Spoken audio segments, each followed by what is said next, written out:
আসসালামু আলাইকুম। আপনারা যারা পার্ট 1 এবং পার্ট 2 দেখেননি তারা এখনই দেখে আসুন। পার্ট 2তে যারা সন্ন্যাকে অজ্ঞান অবস্থায় আলমারিতে ঢুকায় আর এই দৃশ্য দেখে ফেলে তার ছোট ভাই আলিফ। আলিফকে যারা চুপ থাকতে বলে। পরের দিন সকালে জারার মা ডিউটি থেকে আসে। তখন জারা সব কথাগুলো খুলে বলে। জারার মা সব ঘটনাগুলো শুনে সে সাথে সাথে আলমারিটা খুলে সে অবাক।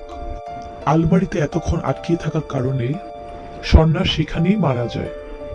জারার মা কি করবে তা বুঝতে পারছিল না, তাই তার মেয়েকে বাঁচানোর জন্য স্বর্ণাকে ফাঁসিতে ঝুলায় আর এই কেসটাকে সুসাইড কেস বানায়।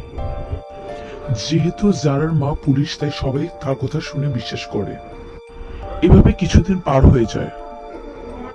কিছুদিন পর আলিফ যখন একদিন রুমে খেলছিল, আলিফের কাছে মনে হলো কে যেন তাকে দেখছে। সে আবার পিছনে ফিরে এসে দেখে যে কেউ নেই। এটা ও ওর মাকে বলে এবং বোনকেও বলে, কিন্তু কেউ তার কথা বিশ্বাস করে না। সবাই কথাটাকে এড়িয়ে চলে। একদিন রাতে হঠাৎ আলিফ তার রুমে নেই। তার মা এটা দেখে তাকে খুঁজতে খুঁজতে বাইরে বের হলো। সে দেখে সে এক গাছের উপরে কারোর সাথে কথা বলছে। সেটা আর কেউ না, স্বর্ণার আত্মা। তারপর কিছুদিন পর যারা দেখে স্বর্ণার সেই ঝুলন্ত লাশ। সে বুঝতে পেরেছে স্বর্ণার আত্মা প্রতিশোধ নিতে এসেছে, আর এটা প্রতিদিন এবং প্রতিনিয়ত হচ্ছে।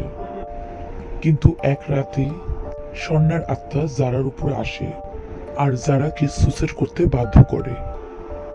তখন ঘরে কেউ ছিল না। জারার মা অফিস থেকে বাসায় এসে জারাকে খুঁজে, তারপর ঝুলন্ত অবস্থায় নিজের মেয়ের লাশ পায়।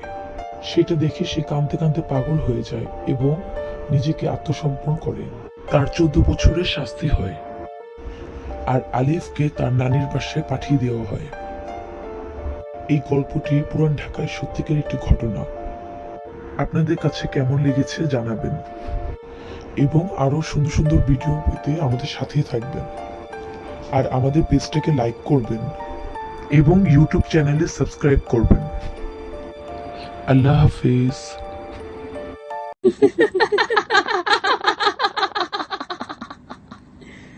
Kenapa tak tidur lagi, ha?